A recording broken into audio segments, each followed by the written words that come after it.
Bonjour, je m'appelle Véronique. Aujourd'hui, je vais vous expliquer comment fabriquer un masque à plis, tout ça. Vous allez sur le site AFNOR, téléchargez les patrons, vous les imprimez sur du carton et vous les découpez. Cela vous servira de gabarit pour tracer les carrés ou les rectangles sur le tissu. Vous avez vos patrons, l'extérieur et l'intérieur, car ils n'ont pas la même taille.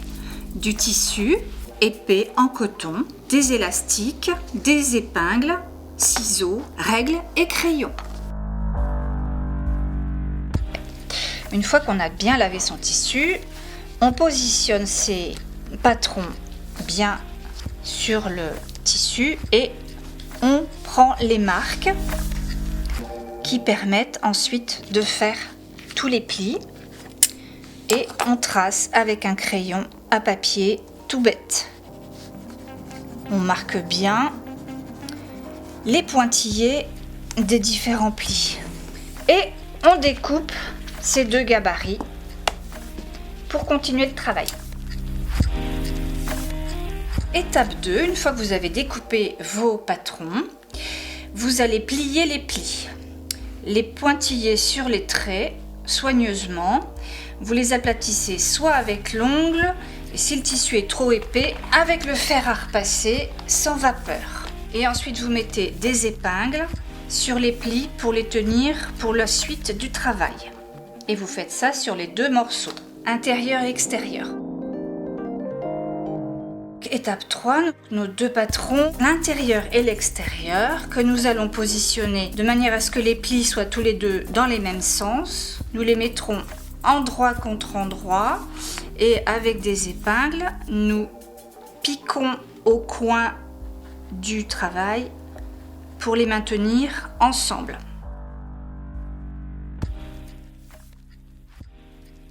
On vérifie bien que le tissu reste bien à plat, qu'il n'y ait pas de bosse. Nous avons donc nos deux morceaux, endroit contre endroit, qui sont maintenus et nous allons les coudre le long de la ligne de couture.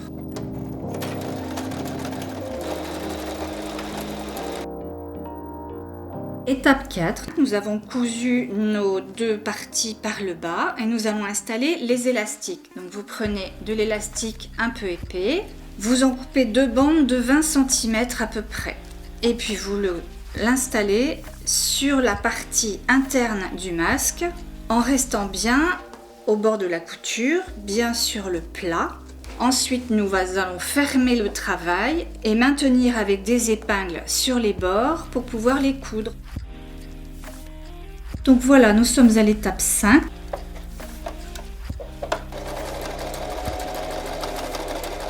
Et voilà, on passe bien par-dessus toutes les aiguilles qui maintiennent le travail et on les enlève.